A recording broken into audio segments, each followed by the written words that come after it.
Okay, welcome to the Friday Forum, which is part of GA Handball's Youth Expo, the latest instalment we have here, and we're going to be talking about succeeding at elite level in our sport of handball. On today's show, we are joined by a stellar lineup, three of the very best elite players, not just in Ireland, but internationally. Started with Martina McMahon from Limerick, Diarmaid Nash from Clare, and Martin Mulkerrins from Galway. So thanks very much to all three of you for joining us. No problem. I suppose to start off, given the times that are in it, if we just mention briefly how everyone is getting on in lockdown. Obviously, off air we were chatting earlier on, wondering when will handball be coming back, and all three of you were into the business end of senior championship campaigns in the 40-20 court before things were called off. So maybe start with yourself, Martina. You were into the senior singles final in 40-20. Unfortunately, it was called off. So you did get playing in the 60-30 competition, but how are you getting by now with no handball at the minute? Yeah, it's difficult some days, all right. But to be honest, I was kind of glad at the break as well. But the hunger is slowly coming back now. The worst thing is, not seeing no foresight is when we will be back. But like that's trying to keep up with my own fitness at home running. I actually broke my foot over the Christmas as well. So I was glad at the break there. But just trying to get back up and running and get fitter again in the hopes that we'll get back to the ball, to playing some ball before the year is out. Yeah, and yourself, Jeremy, you didn't play in the softball senior championship, so you've gone a long while now without playing competitive handball. For a man who was so active on the tournament circuit and championship circuit, how have you found that?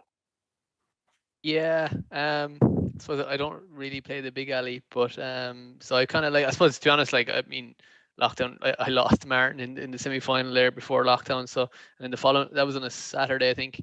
And I think the full lockdown, we were sent home from work maybe the following Thursday. And we've basically been in lockdown since, so it's a bit surreal. But obviously, the Martina and Martin are kind of waiting around for the final to see when that be played. But for me, I suppose, part of you, you're kind of a bit half disgusted having lost, basically, first of all, for a couple of weeks. And then you get over it and you get over yourself a bit. And then you kind of essentially basically I went back playing hurling, we did a great run last year with the club and stuff, once that kind of I'd moved back down to Clare as well, kind of some working up in Dublin, but we were kind of told it's going to be a long time before we were back in the office, so I kind of moved back down to Clare, and I was back, and once the kind of thing kind of somewhat kind of eased off, I suppose in kind of May, June last year, there was kind of talk about we play a club championship. And we ended up winning the intermediate club championship at home, which was great. So that kind of, I suppose, I won't say pacified me, but kind of it kind of took over, I suppose, during the summertime. And essentially, there was no real kind of even thought. There's not just handball, obviously, but there's other sports basically where the indoor sports were just, I suppose, decimated really. And it's only since actually the hurling finished then, and there was another lockdown then, and then Christmas time, and it's kind of God Almighty, when will we get back? And it's kind of, it was October, November time, and you're kind of there's a good chance it might be another 12 months basically, and that was kind of, I suppose, really tough to take. And you're kind of I suppose that was probably kind of when it hit home, I suppose, properly, that it could be an awful long time before I get back playing. And I've even thought about, if they do a big alley championship this year, would I play that? And I was thinking about what grade will I be, even in probably junior C or something. But so I've thought about that, just to kind of, be a bit of competition and stuff but it's just, even you're talking about tournaments there, whatever with the championships, I don't know how they're gonna have to rethink basically how, as handball is run on it, it's tournaments basically, or what kind of really, it's just different. It's not like the other GA sports that way. It's all about kind of weekend tournaments and stuff where, the group of people from all over the country or wherever kind of, convert in one area, and how they're going to do that going forward during COVID, I have no idea basically. But so yeah, that's kind of where I'm at, I suppose. But I'm trying to make the best of it again. Trying to make the best of it. And yourself, Martin, you were obviously true to the 40-20 senior singles final. Beat the man on the left of you there, as you mentioned, and never got a chance to lock horns with Robbie McCarthy in that final yet.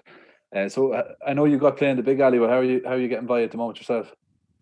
Yeah, I suppose, Paul, just listening to Diarmaid and Martina there, just I suppose very similar type of feelings to the both of them. There's been some positives to it all, I suppose, as well.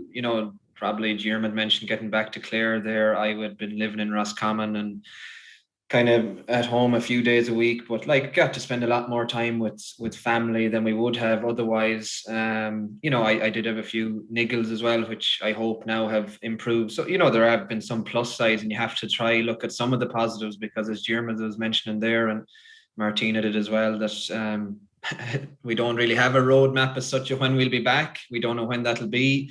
And as 𝗬𝗲𝗃𝗲𝗃 pointed out, there are difficulties too with just the indoor aspect of the sport, or challenges that we're going to have to overcome on how we're going to make that work. But I suppose just been busy on aside from the handball and that kind of stuff, just working from home, similar to what we're on here. It's been all online, remote learning, teaching online from home. Sometimes I go to a local office here just to feel like I'm moving work away from the house for a few hours. But I suppose really other than that, I think possibly in hindsight, just listening to 𝗬𝗲𝗃𝗲𝗃𝗲 there, they had great success with their own hurling club, and our own football club here in 𝗦𝘂𝗰𝗲𝗃 are an excellent team and have been for a long number of years, and have been really pushing, and they've a really good young group of players mixed in now with the more experienced players, and a lot of county players there as well. And they actually won the senior county football final for the first time in November there, which was, an amazing achievement for them and for the team. But I suppose, unlike 𝗬𝗲𝗃𝗲𝗃𝗲, it was one of the few years I've usually kicked a little bit of junior football other years, or maybe trained with the hurlers. But last year and the year before, the last year or two, I haven't really done any of that. But so maybe it would have been nice to be training with them. I don't think I would have been playing now or anything like that. But I suppose I didn't capitalize on that opportunity, maybe of playing the hurling or the football. So maybe if presumably they'll come back before us this year, being outdoor. So that might be something I try out this year, just to get that bit of team element in, and just to be, I suppose, like everyone too, it's been tough now with no sport and being inside on our own. So if those opportunities come up, I'll probably try take them this year as well if they come. Yeah, in a way that's a bit of a worry to hear of handballers, thinking of going to other sports, because people go to other sports. We want to keep them in our sport. But anyway, we'll come back to that. I suppose 𝗬𝗲𝗃𝗲𝗃𝗲 and Martin have both touched on football and hurling there, so it gives us a nice opportunity to ask this question. What sort of commitment goes into competing at the elite end of senior handball? And I suppose we look on footballers and hurlers at senior intercounty level as the sort of brand leaders in that area in the GAA, but I know that senior handballers at the top end of it prepare just as well. But just, Martina, would you maybe just outline the sort of commitment that goes into it, the sort of things you need to sacrifice, bearing in mind that there'll be a lot of young people watching this, and they're going to be looking and saying, how do I become the next Martina McMahon here? Yeah, so I suppose like 𝗬𝗲𝗃𝗲𝗃𝗲 and that, I would have been a Jude star as well. So I played camogie in that.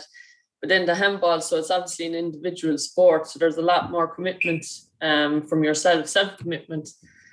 But like any kid or anyone playing sport, like once they have drive in them, like it's a big asset to have. So everyone wants to succeed, whether you're a kid or an adult. And the main thing is with handball is that just to be patient with it, that it's the hours you do on your own that count, and that to bring you to the extra step and the extra level. Whereas I know in a team sport, you have, let's say, 14 other players there. If you're having a bad day, that they can help you out. But when you're having a bad day in a handball alley, it can be lonesome. But the main thing is to stick with it. But you really have to, you have to want to win and want to work hard yourself. But like once you put in the hours, you reap the rewards. It's interesting that you mentioned going into the court on your own, which is something that might be overlooked by some people. And it's, there's nothing more enjoyable than playing games. But how important is it to get in there on your own and put in those hours practicing shots? Oh, it's very important, because when the pressure comes on in a game, so if you don't have the hard work done on your own, you kind of fall back to old habits. So you could just start tipping the ball around. Whereas if you go to the alley on your own and you practice a shot, let's say if you do the same shot 50, 60 times in, let's say, half an hour, and then change maybe 2 or 3 shots in the half hour you're there in the alley, that when the pressure comes on, at least you feel like, I just practiced this a couple of days ago on my own. So you feel confident to go for that shot. So it is the hard hours, the boring hours, to be honest about it. But as I said, you reap the rewards when you come to commit to to putting those hours in on your own. They're vital, to be honest. And Diarmaid, like you've played a high level of hurling, but you've rubbed shoulders with a lot of elite hurlers coming from a strong hurling county. How does the commitment levels compare at the elite end of senior handball compared to what would say an intercounty hurler or a footballer might be putting into it? That's a good question. Like it's essentially the same. Like it's just, you know, an intercounty hurler or footballer has, you know, a kind of a. It's probably even nearly easier in ways because you have essentially it's all laid out in front of you. You know, there's a kind of a team program. There's a, you know, it's not, there's probably like there's 3 or 4 people. Like on the best in the top counties, you'd have 3 or 4 people looking after the S&C stuff. Alone, basically, you'd have another 3 or 4, you know, at least on a management team, basically. So like it's all laid out for you. So even let's say when we were like, it was so structured basically, where, you know, in terms of, let's say you're playing 21s or whatever, like, or minor even, yeah, you're training XYZ nights of the week, there's food laid on after you, you know, you don't have to, like, you know, there's protein shakes, whatever you want, like it's all, you know, there in front of you. Whereas with handball, you like essentially, you know, there's no there's no top handballer that isn't training, you know, at least 6 out of every 7, or at least, you know, 6 times a week easily, like what, like probably even more, like depending on the time of year, you know. There'll be a couple of, like, you know, it might, you know, in terms of there's times we might do double sessions, that kind of stuff, you know what I mean? But it's essentially the exact same as intercounty. It's just you kind of have to, as an individual, a lot of time you have to basically not only do the training, you have to design the training, or at least basically align yourself with somebody that, you know, would be, you know, able to do it for you. But even stuff like, I remember, you know, all the way up along, basically, you know, once I stopped playing, or like not once, but like once I got to, like, you know, 20 or 21, basically, then you have to kind of do it yourself, you know, as in, like, because up to that point, you know, it's more about, like, it's important, but like as Martina says there, basically, even I think I was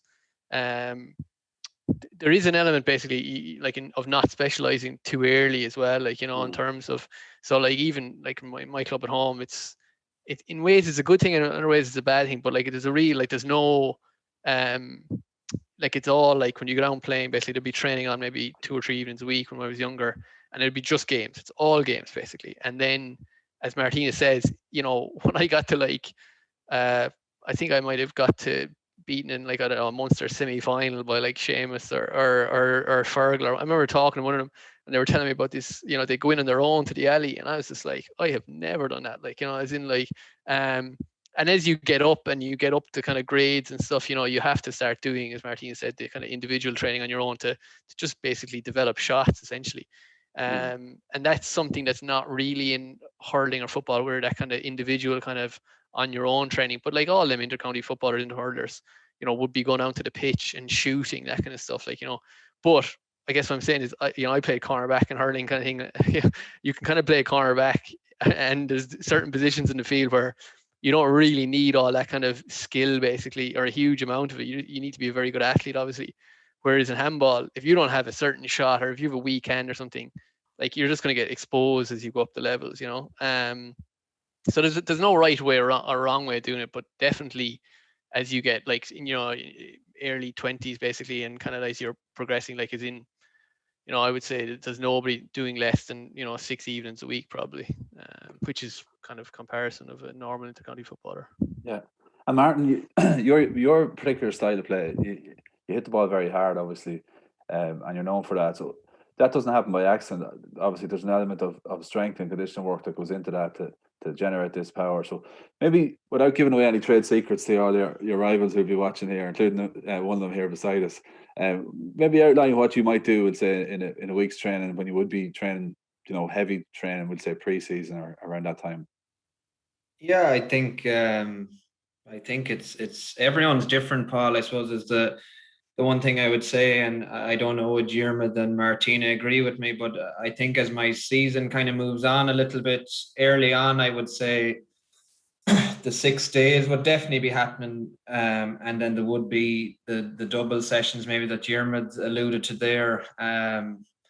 like if you're preparing for a tournament, the way I look at it, rightly or wrongly, and as I say, I'd be nearly interested to see what they'd say themselves, is that my view on it would be when training for the tournaments is that if I'm going to have to play twice a day or possibly 3 times a day, well, then the body better be used to warming up and cooling down. It doesn't have to be for an hour and a half, but try get maybe a run in or a gym session, or maybe a gym session and a court session, whatever way it just happens to fall. But that there would be days there, if not a few days in a row, that there'd be 2 sessions. And I remember even for the Worlds and stuff, there'd be times it could be 3, like just the way it happened. And it mightn't be for that long, but then when it's championship, again, I think you have to prepare for what you're going to have to do. And then in championship, it's perform well like hurling football on one day, on a Saturday, and you're not asked to play again that evening and the following morning and the following evening again, which we're asked to do in tournaments in the world. So I suppose the preparation is different in that way. I think I definitely, as a younger player, would have thought, quantity, get it in. I remember just doing crazy stuff, running late, and just wanted to think that I was doing more than everyone else, whether I was or not. I suppose it was irrelevant as long as you think you were. But I suppose now when you're working as well, and in later years, probably a lot more emphasis on the quality of those sessions and getting good intensity into them, as opposed to being too worried about how many sessions it is or anything like that. Sorry, Martin. What's the secret to peaking? Just before you go off that, I wish I knew. I wish I knew the answer to that, because every time it comes around, it's a question I always ask Jamie and Martin, who I work with now, and I've worked with a lot of different people over the years on strength and conditioning. But and when do you change over from more, strength or higher numbers of reps to lower amounts, power and things like that? When do you do that changeover in a handball year? And sure, depending on, as Diarmaid and Martina know too, if like last year before lockdown, I would have went to Montana and Tucson, which they wouldn't have done. So again, my schedule could be different. Are you going to train flat out in the gym that week doing stuff when you're flying over and you want to be ready for a pro tournament? So each year and each person is probably different even within it, depending on what tournaments they're playing. So in terms of the peaking point of view, I think the critical thing to that is, we're the same at home with the farming, and people probably laugh at that kind of way, but we like to measure things and to benchmark, see how you're doing. If you don't know, you can't manage what you don't measure. That's what we're saying to, at home, even when we're trying to manage grass or weight gains or performance of the animals. And I see that the same in the sport, that if I have figures from last year on where fitness was, be that on bleep tests or equivalent yo-yo tests on fitness, or whether it's a certain exercise in the gym on a weight, if you're measuring these things all the time, well, then you can compare and you know how you're doing. So right. I suppose over time you build up that database nearly as such of yourself, and where, even your body weight, DEXA scans, all that stuff, I can go back to and see where I was at different times. So I suppose I'd start early anyway. The way the 40x20 season is, I would be meeting people usually in August if I'm not playing Big Ellie anyway, and just if I'd be doing my own stuff, and then maybe touch base with that network of people that Diarmaid and Martina have talked about, that we have to build ourselves, be that the strength and conditioning coach, your physio, nutritionist, psychologist, the whole lot. We have to manage that ourselves, cover that ourselves. And I think having the plan in place early and knowing where you're at, and then setting the goals along the way of where you want to be. So I wouldn't, but I suppose the goal for me is always March. You want to be right for that senior final. The tournaments and stuff are great if you win them, mighty, but they're not my priority. And I've actually tended to do quite badly in some of the tournaments over the years, even early on, but I never get too worried about that. As long as I know what I've done those weeks and where I'm at, and ultimately the senior championship in mind, then it's about putting that map together to the road to getting there, I suppose. Yeah, so it's very scientific. I suppose maybe we look back, I don't know what the great players of the past have been preparing to that level. I know they trained very hard, but it mightn't have been as scientific, might have been a little bit more feel to it rather than actual science to it. But no, a question that I'm going to ask all three, starting with yourself, Martina. When you look at senior handballers, and even mid-ranking senior handballers, I look at them and think, Jesus, that fella or that girl has the whole package here. They seem to have both hands, and they seem to have fitness and everything else. but yet there's obviously a gap when they play the elite players. And even as a juvenile, I remember looking at adults playing, and they might turn out to be a B player, and I'd be looking at them thinking, this fella is brilliant. So what do you think it is that separates the mid-ranking senior players who look the part and look to be the full package to the top senior players in championship handball? Yeah, that's a tough question now, but like that, so kind of Diarmaid touched on it earlier. Like, so there comes a point when you're, let's say, a late teenager, early 20s, where you have to decide whether you're gonna like focus on one sport. So a lot of people, even myself, so when I was playing inter-county, I didn't know which way to go, whether to go handball or go camogie. And to be honest, for the couple of years after choosing handball, I didn't know if it was the right decision either. So in some aspects, you kind of have to commend those people because they could be playing other sports and excelling at those, and maybe just want to play handball for the fun aspect of it. Yes, they just have natural ability and they're excelling at the handball. And although sometimes it's kind of frustrating to see that if they committed to it, that they'd excel at it, but it just mightn't be for them. But you can't really take that away from them either, because it's good to see that they're still wanting to play and they're wanting to stay focused on the game as well. And on any given day, they're the ones you have to watch. Like, I know myself, the likes of playing Katrina and Aisling, like, you know what you're going to expect. You know what you're going to get. Whereas the players that are coming up that, you know, have fantastic ability, they're the ones you need to watch, like, because they could nip you at any point in the game, and they'd be the ones I'd be most nervous of playing, like.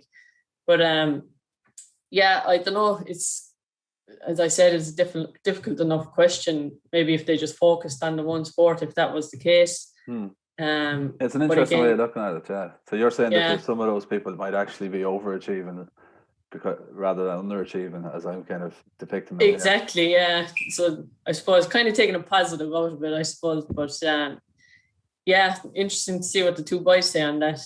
Yeah, Diarmaid, we'll put that one to you.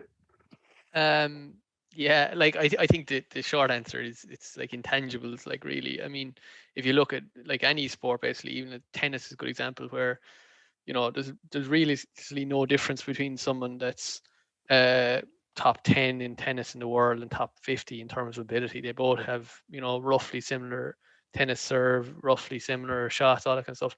The big difference is that the likes of a Djokovic and Nadal and all these guys, and the same happens in handball, is that like the guys that are the top basically, or the people, they win the important points essentially, which is obviously very important in tennis, but because it's, you know, shorter games and all that kind of thing. But in the same in handball, basically, you know, Brady, whoever, like, they win the important points essentially, and that basically breaks the kind of, you know, mental resolve of the other players basically. And that's an intangible thing. It's just like they just know when to, like, this is a really, really important moment in a game, and I really, really, really need to win this point, and they win it.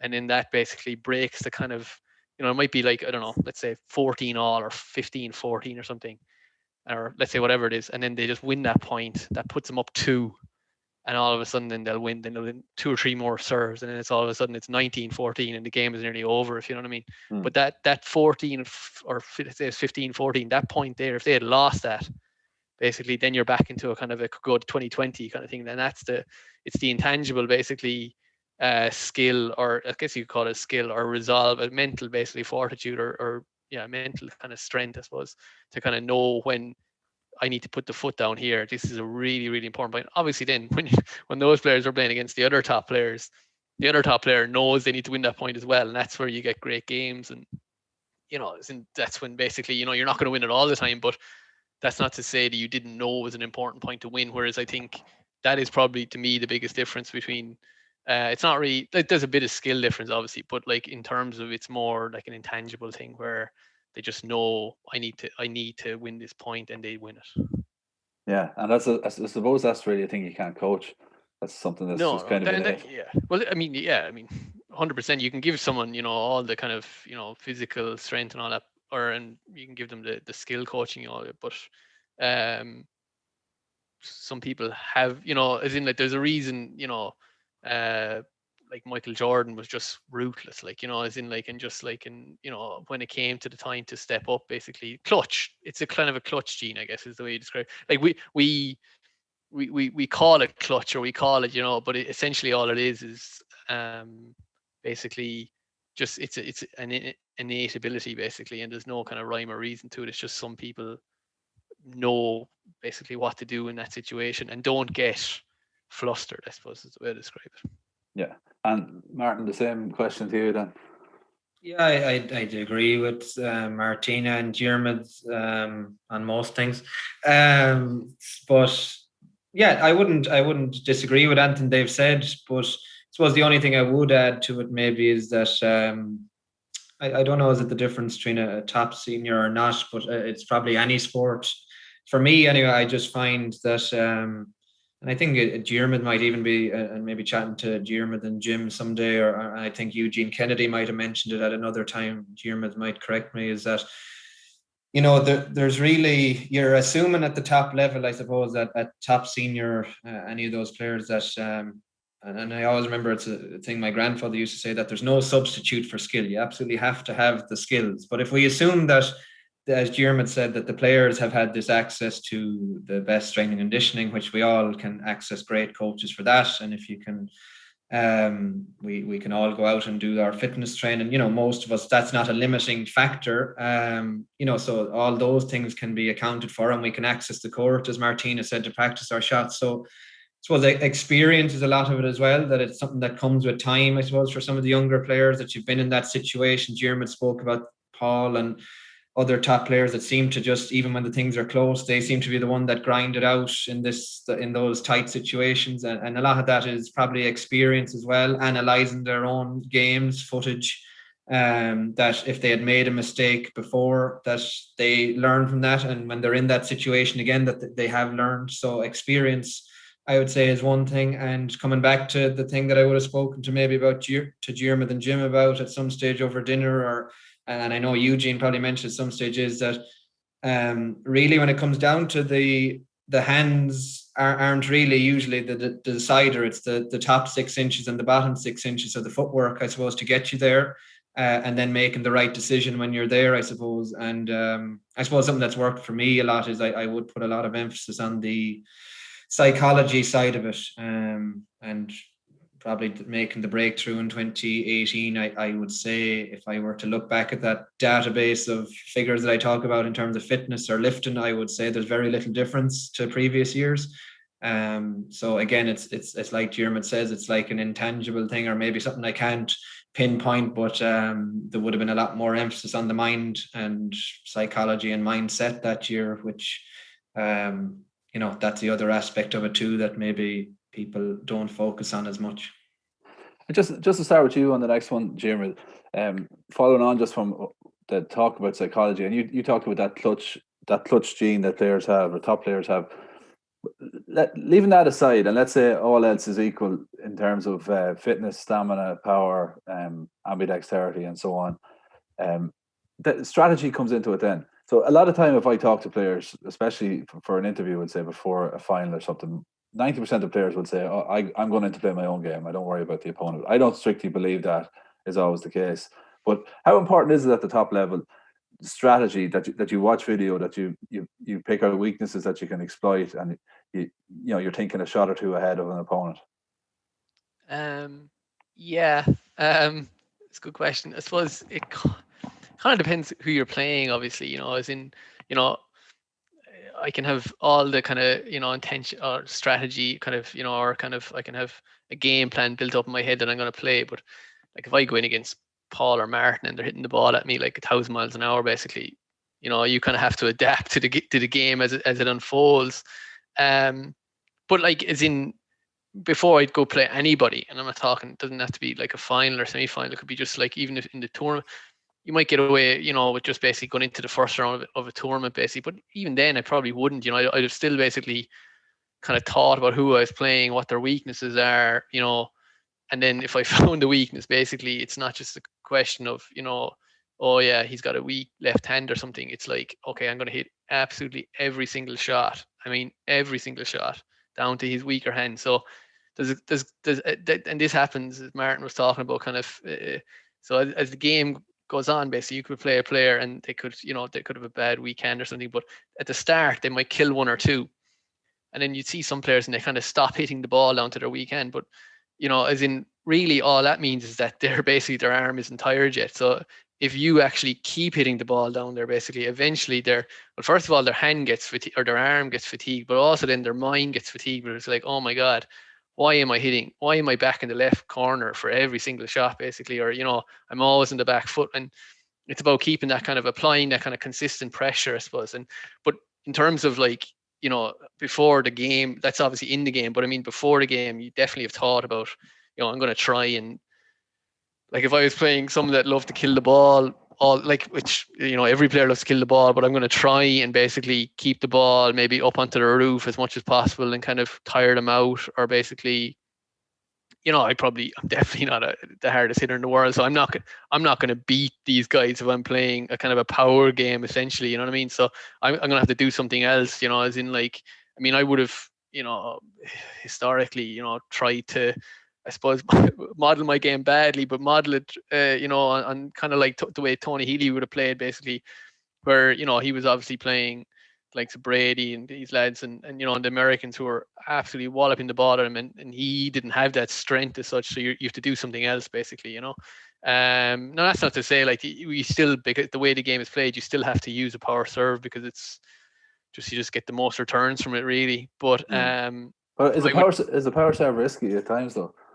Yeah, it is. Yeah. I mean, if I'm to be completely honest as well, like, like I played Martin in the semi-final last year, it is last year now, and I power served the first game, and then, like, he totally took over the second game, but my arm was I was just completely fatigued by the end of the third game. Like, my power serve had gone, like, as in, I had nothing left, like, in terms of and it was probably my mistake that I kept kind of trying to go at it, but yeah, like, as in, it is, there's a trade-off, I suppose you'd call it, you know what I mean? But like, yeah, I suppose definitely you need to strategize, as in, like, and it's not like, I wouldn't overthink it. Like, I mean, you still have to play the game you have at your disposal, but you basically just need to, the way I would do it is try and,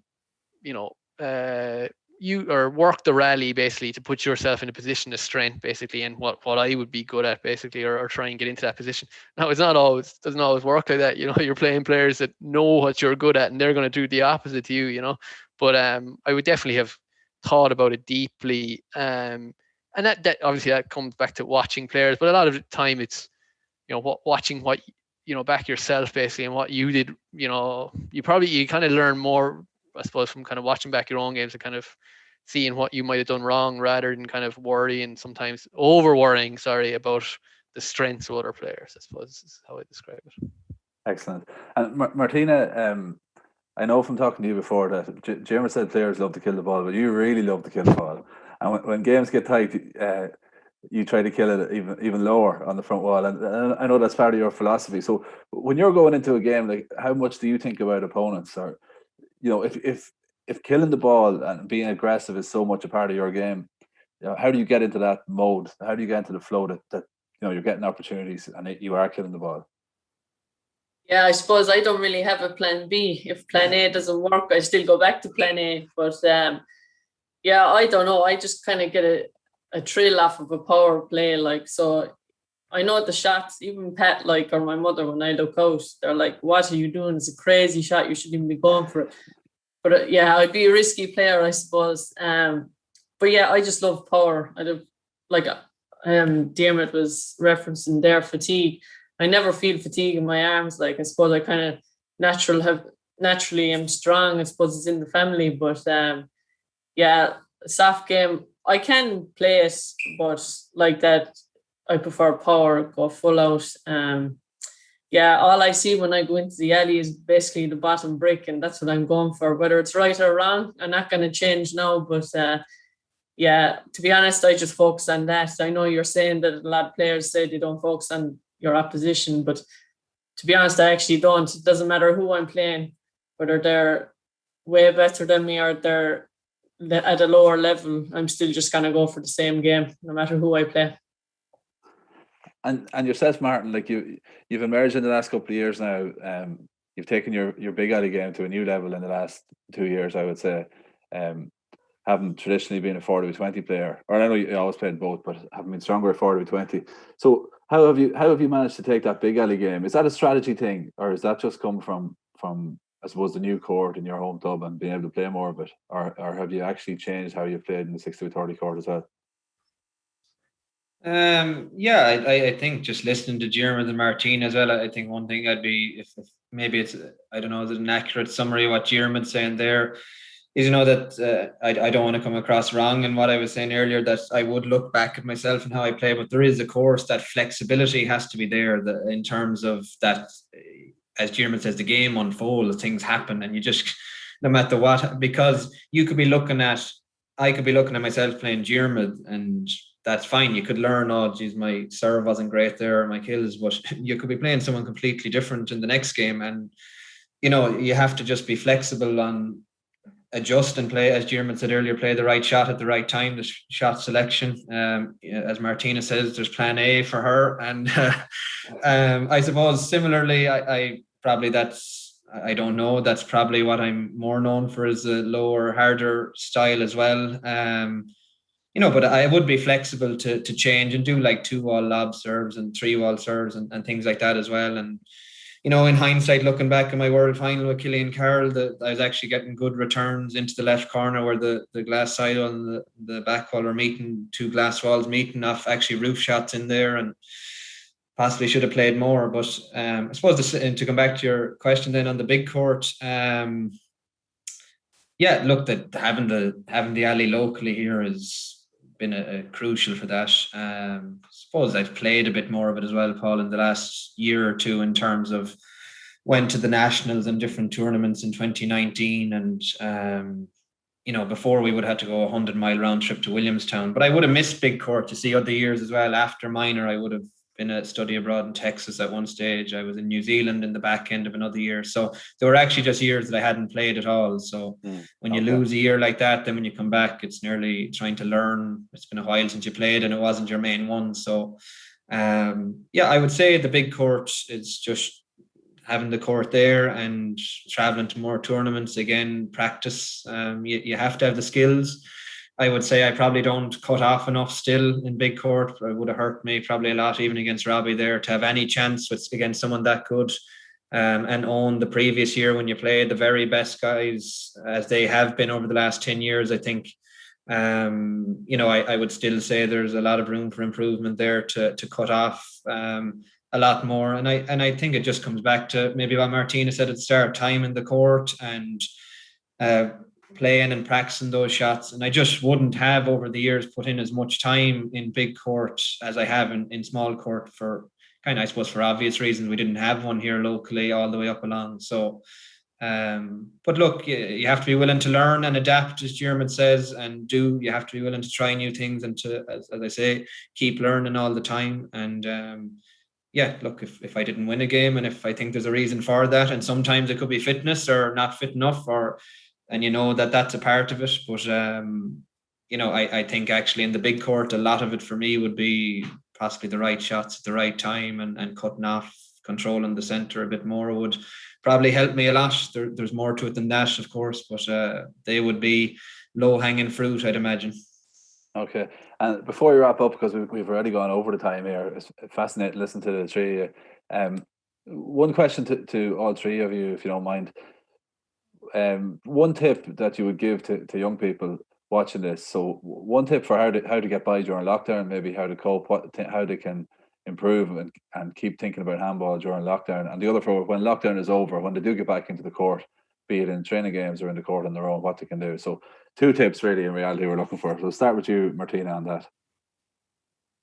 Yeah, so I suppose you can, I see the GA handball there during the first lockdown had a couple of challenges, you know, where just any one wall ball up against the wall, or even there during the She's Ace, the mother and daughter against each other. So they were good initiatives, you know, to get people still involved in the sport while at home. But like that, I even tip around here at the kitchen, hitting my mother's head and the whatnots, but she's used to it now at this stage. But yeah, just keeping the hand-eye coordination in, you can, any wall at home, whether it's in the sitting room or outside, you can always keep banging a ball off it. And then what was your second question, Paul? Second question was when handball returns and young players are going back into the court, just one tip that you give players, something that they can do that maybe you did to improve. Yeah, so well, I was lucky in that I had a brother, so like we're a very competitive family. So while he kind of gave it up, even now when we go back, he was saying, because he's missing his hurling and that he wants to come back and just tip around as well. So even just to get more involved in the family, and just have that competitive edge at home as well, to bring you on further. Yeah. But like that, yeah, just play anyone. Just enjoy the game too. Like at the end of the day, the more you enjoy your sport, the easier it is to relax, and the shots and success will come with time. But the main thing is enjoyment from my side of it, to be honest. Okay. The same two questions to you, Diarmaid. During lockdown, I don't know really to do. I suppose during lockdown, the main tip I suppose would be to kind of maybe have for any kid basically to make an honest assessment basically of kind of weaknesses that they have in their game. So it might be a bad, a weak second offhand or whatever, or a certain shot that they can't do on one hand, and just basically like take a look basically at your kind of games you might have played, or where that's probably maybe a bit detailed, but depending on their age, in terms of that'd be one thing. And then so that when you go back into the court then, or when lockdown finishes, that you have something, as Martin said, what gets measured gets done, and you have something basically. Let's say their right hand and their left hand sidearm is weak, or their left hand overhand is weak, and then what you do is you basically just go into the court the first day and do 10, as in like or whatever basically, and when I say 10, I mean like, so 10 proper ones, in terms of like, and then that might take you an hour kind of thing to do, or it might take you, and as you get better, you can either do it more in your hour, or you can do like basically it just takes you less time basically to do the kind of 10 shots until you get kind of more comfortable kind of doing that one shot. As in, I suppose the main tip would be if you've, let's say, 5 or 6 things you want to improve on, basically do one of them at a time in a session, as opposed to trying to do all 6 into one session. So if you have practice one shot in the session, in a kind of a technical kind of session on your own, and then move on to, say that's Monday, and then maybe if you're going down on a Wednesday, you might do a different shot. But like, as in, when you're at the court, you're just practicing the one shot, and that you get better returns than trying to improve it all at the same time, I suppose is the way to describe it. Excellent advice. And the same to you, Martin. Yeah, I'd agree with everything Martina and Diarmaid are saying, but I suppose during the lockdown we've been, it's been very tough on everybody, and I have to say I found it, I don't know what our listeners will feel as well. I found it actually quite difficult, to be honest. I suppose since I was 12 years of age, when I started playing handball, and I suppose even before that with hurling and football, but saying handball, from when I started, there was always the next tournament and preparing for something. So really, for me, the first time in my life now that there's actually been, I think, coming back to something Martina said at the start, there's no roadmap of when we will be playing it all again. And I think that brought a lot of structure to my life. Kind of, that's just the decision I had made to, no more than Diarmaid and Martina, put that time into handball. And I suppose a lot of my year and my life revolved around when championship was on, American tournaments were on, then world championships, etc. So it has been difficult for me. I'm sure it's been difficult for everybody that way, just to be motivated when you don't know when there's something on. I was always very motivated by, I'm preparing for something, I'm training for this thing, and that was what drove me on. So I've actually found it quite hard to even train properly the last few months, but I think just for my own mind and things like that, trying to get back, keep doing a little bit, we can go out and we can stay within the limits, do a few runs there. And it's important that we look after our own mental health and stuff like that as well. So I'd say if it's an option for you to go and do a run or a cycle within all the rules that we have, or as Martina said, if there's a gable wall there that you can be hitting a handball off, or playing a bit of hurling as well, something just to get out and about and keep busy. And then to come to the second part, when we do get back, I suppose, just try to enjoy it. We've been out of action for so much time now. Just to get back playing would be a great thing and enjoyable. So, to meet your friends again and local players or family, whoever they are, get playing with them. And I suppose one thing I would say too is maybe just to ease into it a little bit too. For all of us, this will be a new territory, the longest that we haven't played for, and there probably is a little chance there that we get too excited and go in and go gung-ho and actually injure ourselves, early on. So probably just to get someone you're friendly with, take it nice and easy and ease back into it, and to play at any level. The main thing is to be injury free too, so just to look after ourselves, I suppose, when we do get back. And if you're injury free, you have a chance of being on the courts if the tournaments and championships come back. So just to enjoy it, I suppose, and try keep those aches and pains and niggles away if possible. I know all about them.